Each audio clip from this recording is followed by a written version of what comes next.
everyone, welcome to Potential Slingy. It is below freezing outside and I am coming down with a cold, so I thought this would be the perfect time to make a video about bags. That's right, in this video I will be sharing with you my favorite bag patterns, or just bags that I've made. These are bags that I either use almost every day or bags that I reach for many occasions. I'm going to start from the most basic bag to the most time-consuming bag to make. None of these bags are especially difficult to make, but some take more time than others, I would say. Alright, without further ado, let's get started. Number 1, a tote bag. So I made this tote bag in 2023 before I started student teaching, because I thought I would need an extra bag to just carry, whatever, just throw whatever in there. And I didn't have a tote bag yet, so I just made this one. I made a big one. And I just wanted it to be practical, simple, quick to make, but also kind of toony, So I decided to use cotton canvas for the exterior. For the lining, I don't know if you can see, it's just a shower curtain. It has served me really well. It's very easy to clean. So that's perfect. Okay, so to just make it kind of easier to close, I use a magnetic snap right here. And for the straps, I just used cotton webbing. So nothing fancy, but I thought, I wanted to make it a little bit more positive. So I used heat transfer vinyl, and I used my Cricut to cut this design out and then just ironed it on. And I've been using this for almost 3 years now. I have washed it a couple of times, many times actually, and it has held up really well. So this bag might look simple and boring, but it's practical. I use it every day. I put my lunch bag inside. Because it's cold now, I have my earmuffs in here. What else do I have? I have my scarf, and sometimes I have my gloves in here as well. I will make a so long video for this bag with these measurements because I honestly don't remember. I made one a while ago, but it was too long. It was before I knew what I was doing. Well, like I know what I'm doing. But yeah, I'll make another one that's better, and I'll share it with you. Bag number 2. This is a drawstring bag. And I found this tutorial video from Minki Kim. There's not a pattern, I don't think. They're just measurements, and it's free on the internet. I will share the link with you in the description. But what I like about this drawstring bag is that it's so clean, like there's no raw edges. There's lining, and what else? And the drawstring casing is a different piece. I like that. It makes it really nice and neat. And it's fun because you get to play with 2 fabrics. I embroidered my top fabric here, and on the bottom I just used a different fabric. Yeah, it's a nice little drawstring bag. And I use it to store toiletries, my toothbrush, because I have to brush my teeth after I eat every meal. I put this bag in my backpack and I take it to work every day. I love it. This is a great beginner project if you would like to get into bag making, or if you want to make a quick gift for someone. This is a great bag to make. Bag number 3. Can one be obsessed with a lunch bag? Yes, one can, because I am obsessed with this lunch bag.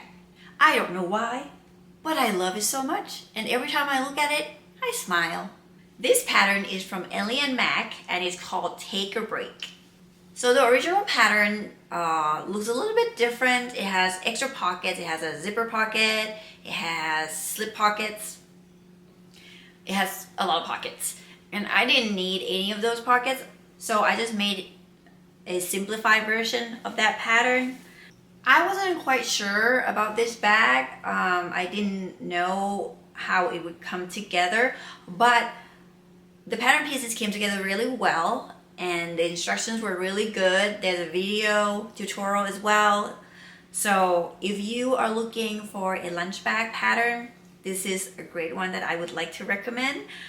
What I like about this pattern is the size of the lunch bag. I have large food containers that didn't quite fit in my previous lunch bag, but this one has a lot of room. And I also love the combination of this purple twill. This is leftover fabric from my overalls. It worked out really well. Purple and then yellow. And this seatbelt webbing, I really like that. And for the lining, I used Oxford nylon, and the lining is finished by using binding. I don't know if you can see that. And I used rainbow thread, so that made it even more fun. I didn't add any zipper pockets on the inside, just a simple slip pocket here to store my utensils, and that's it. So that's another one of my favorite bags. Let's move on to the next one. Number 4. This is the Sandhill Sling, and this pattern comes to you from Noodlehead. So I made minor adjustments to the construction of this bag. The original bag requires drop-in lining, and I really didn't want to do that. So I used binding instead. And I've made a few of these bags. I really like the pattern. I think it's simple enough, and it has what it needs, but nothing more. As a front pocket, you can make a zipper pocket, or you can make a patch pocket on the front. I've always made a zipper pocket, and it's quite roomy. And then inside you can add a slip pocket here for your phone or whatever. It is a sling bag. I use this bag when I go hiking. With my dog especially, I put a small water bottle in here and a collapsible dog bowl in here for when she's thirsty. And you know, my phone, my wallet, like all the essentials will go in here. And this doesn't come with the original pattern, but I added a zipper pocket on the back for my phone, and that just makes it perfect for me. For the fabrics, I used wax canvas for the exterior, and for the lining I used Oxford nylon. Alright, so that's the Sandhill Sling. Moving on to the next pattern. Next, bag number 5. This is Heidi from Swoon Sewing Patterns. This is a free pattern. It's a special bag for a number of reasons. It's not that hard to make, but it's special because I made this bag for my first solo trip to Washington, D.C. I had to go get a passport, and I was a little terrified of traveling by myself.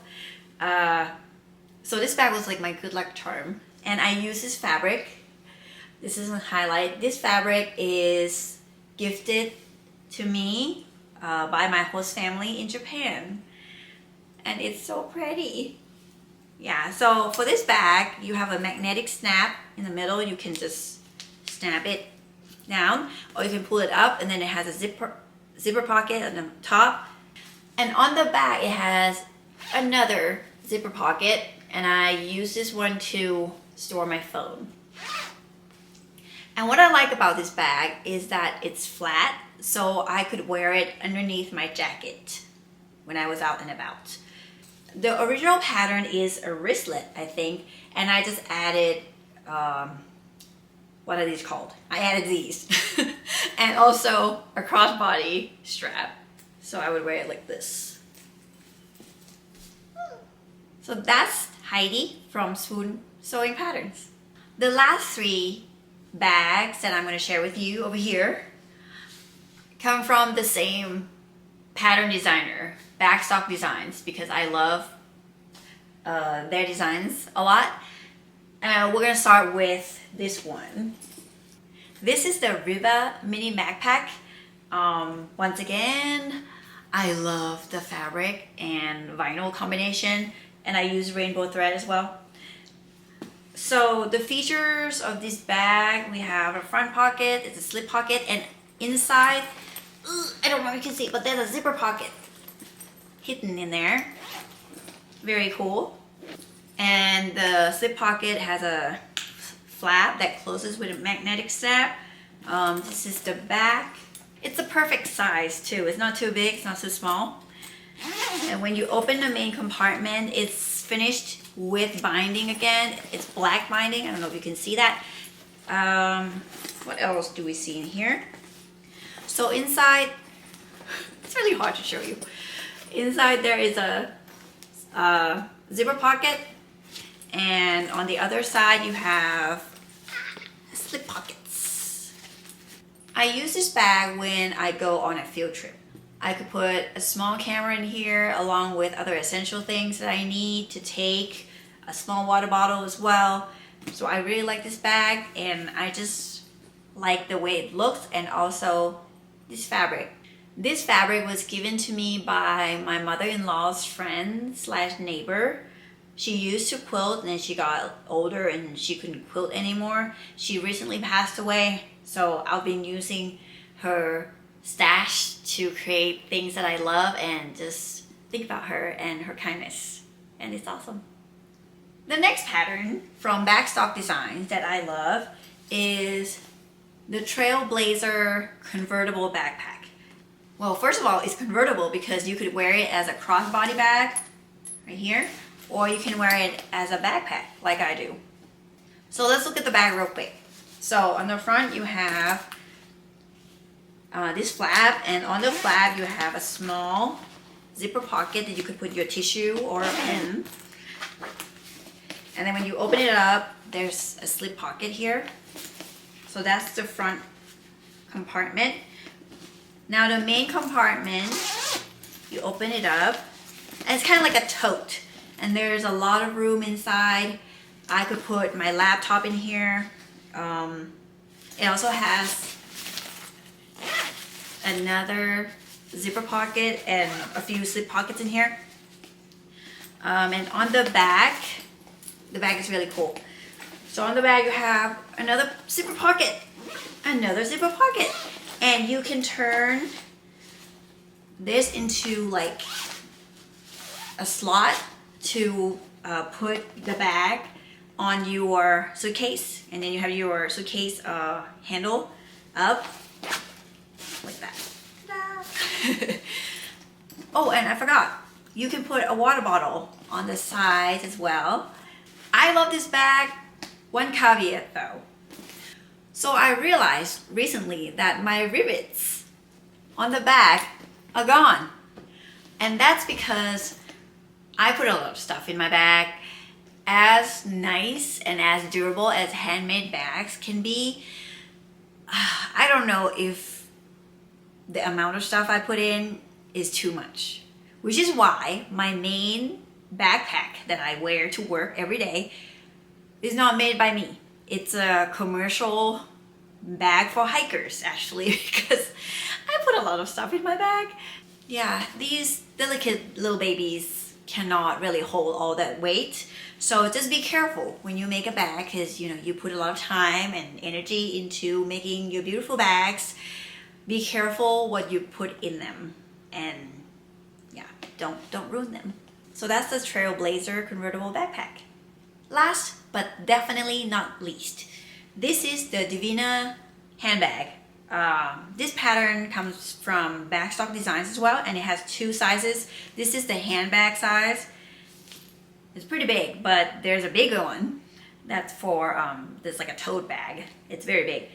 And this bag took a long time to make as well. It took a long time for me to eventually make it, because it has so many pieces, it has so many pockets, and I just like, okay, do I really want to make a handbag? I'm not really a handbag person, but I had a reason to make this bag. So I wanted to make this bag as another good luck charm for my job interview, and I used this beautiful fabric from my mother-in-law's friend again. This was from her stash. And I thought it goes really well with the vinyl. And just the patterns, like it's so sweet. And I ended up getting a job. So this bag is super special to me. Now let's talk about the pattern. So this is the front. You have two zipper pockets. I don't know why I feel the need to open all the pockets, but that's what I do. I'm sorry.